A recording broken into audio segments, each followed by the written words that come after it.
क्योंकि तेरी हैसियत ही नहीं है कि तू मुझसे ऐसे मुकाबला कर सके। सिल्वर थामा की बात सुनकर दुदुसी मुस्कुरा कर बोली, देखो मेरे पास वक्त नहीं है। मेरे लीडर ने मुझे आदेश दिया है कि मुझे उस अग्नि ग्रंथ को किसी भी कीमत पर हासिल करना है। इसलिए लीडर ऋतिक वेदा और सिल्वर टाइगर, आप दोनों मेरे रास्ते में ना आए, वरना मैं इन सबको अंधा कर दूंगी। दुदुसी ने अपनी शक्तियों को बढ़ाया, जिससे नीचे खड़े सैकड़ों लोग दर्द से कराहने लगे। ये देख वेदा ने अपने हाथ को हवा में लहराया और वो ग्रंथ उनके हाथ में आ गया। उन्होंने मुस्कुराते हुए वो ग्रंथ दुदुसी को दिखाया और जमीन की तरफ दूर फेंकते हुए कहा, अच्छा, अब तुम इनाम लोगों को निशाना बना रही हो, तो जाओ इन्हीं लोगों के बीच से वो ग्रंथ ढूंढ कर ले लो, जाओ। जब दुदुसी ने ग्रंथ को नीचे गिरते देखा तो उसे मजबूरन लोगों को अपनी शक्तियों के असर से आजाद करना पड़ा और खुद उस ग्रंथ की ओर लपकी।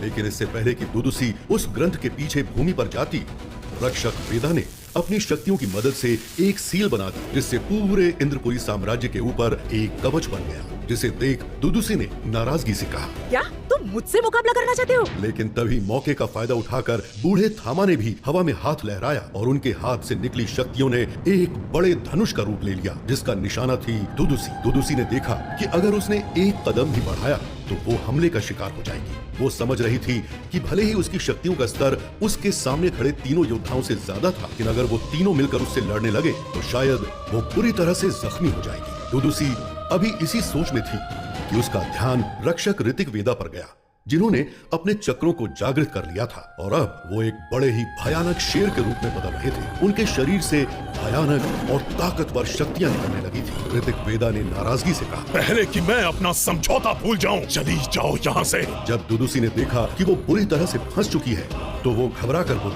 रुको, मैं जा रही हूँ, मैं हार मानती हूँ, पर ध्यान रखना मैं लौटूंगी जरूर, और जब मैं लौटूंगी तो इस बूढ़े थामा और उस ग्रंथ दोनों को साथ ले जाऊंगी। ऋतिक वेदा उसकी धमकी सुनकर आगे बढ़ते हुए बोले, ये अब अपनी सीमा पार कर रही है, आइए थामा, हम दोनों मिलकर इसे अभी खत्म कर देते हैं। उनके शरीर से शक्तियां बाहर निकलने लगी, लेकिन तभी उनके कदम पीछे खड़े बूढ़े थामा की आवाज सुनकर रुक गए।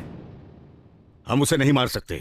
अगर हमने ऐसा किया तो एक महायुद्ध होगा और वो आएगा जिसका सामना भले ही हम सातों मिलकर कर ले, लेकिन एक बार फिर करोड़ों लोग मारे जाएंगे, इसलिए इसे जाने दो। ये सुनकर ऋतिक वेदा, जो कि एक शेर के रूप में थे, तेज दहाड़ के साथ अपनी भारी आवाज में बोले, जाओ, चली जाओ यहाँ से, इससे पहले कि मेरा मन बदले। आखिर कौन है वो जिसके आने से मारे जाएंगे करोड़ों लोग? ऐसा क्या है उस अग्नि शक्ति ग्रंथ में जिसे हासिल करना चाहती है दुदुसी? और आखिर कौन है विद्युत जिस पर नहीं पड़ा दुदुसी की भयंकर शक्तियों का असर? जानने के लिए सुनते रहिए रहस्य, रोमांच और फैंटेसी से भरपूर कहानी ब्रह्म योद्धा द डिस्ट्रॉयर, सिर्फ